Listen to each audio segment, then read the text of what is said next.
आज पूरे देश के अंदर एक नफरत का माहौल हमारे खिलाफ खड़ा किया जा रहा है। संभल की घटना हो या बहराइच की घटना हो, आज देश में मुसलमान की स्थिति हो गई कि घर में रहेगा तो दंगाई मारेंगे और बाहर निकलेगा तो पुलिस मारेगी। साथ मैं आपसे कहना चाहता हूँ, बस बहराइच में यही हुआ, संभल में यही हुआ, आज सीधे गोली मारी जाती है। हमारी जान की कीमत आज इसी ग्रंथ के माध्यम से हमें अधिकार मिला।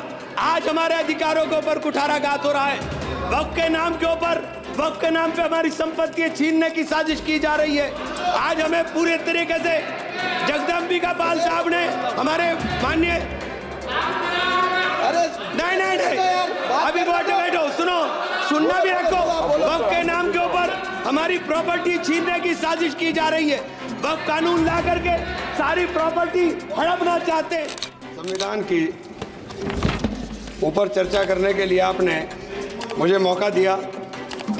मान्यवर, इस संविधान को जब बनाया गया तो संविधान को प्रस्तुत करते हुए बाबा साहेब भीमराव अम्बेडकर ने कहा था कि ये एक सामाजिक परिवर्तन का माध्यम है। उनकी दृष्टि में केवल कानूनी दस्तावेज नहीं बल्कि एक नैतिक प्रतिज्ञा है जो में न्याय, समानता, स्वतंत्रता, बंधुत्व के सिद्धांत से जोड़ती है।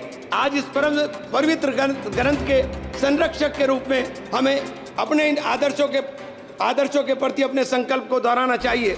26 नवंबर 1949 को संविधान सभा में अपनी अंतिम भाषण के अंदर जब उन्होंने इसको प्रस्तुत करते हुए कहा, यह कांग्रेस पार्टी का अनुशासन ही का परिणाम था कि प्रारूप समिति के प्रत्येक अनुच्छेद और संशोधन की नियति के प्रति आश्वस्त होकर उसे सभा में प्रस्तुत कर सकी। इसलिए इस सभा में संविधान प्रारूप संविधान के सुगमता के पारित हो जाने का सारा श्रेय कांग्रेस पार्टी को जाता है।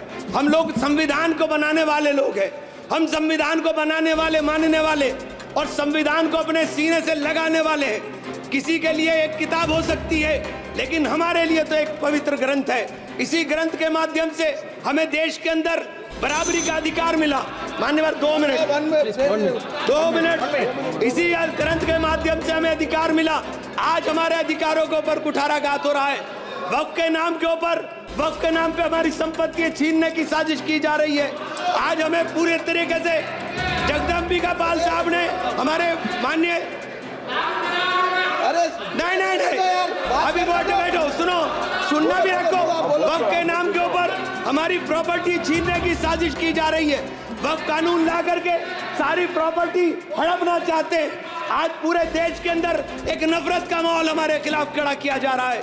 संभल की घटना हो या बहराइच की घटना हो, आज देश में मुसलमान की स्थिति हो गई कि घर में रहेगा तो दंगाई मारेंगे और बाहर निकलेगा तो पुलिस मारेगी। साथ मैं आपसे कहना चाहता हूँ, बस बहराइच में यही हुआ, संभल में यही हुआ, आज सीधे गोली मारी जाती है। हमारी जान की कीमत आज समझने को कोई तैयार नहीं। मैं आपसे कहना चाहता हूं मान्यवर कि आज जिस प्रकार से इन तमाम संवैधानिक संस्थाओं का दुरुपयोग हो रहा है, एक सबसे बड़ा उदाहरण मनोज परमार नाम का आदमी जो कारोबारी था, उसके बच्चों ने राहुल जी को उनकी यात्रा के अंदर भारत जोड़ो यात्रा में गुल्लक दी।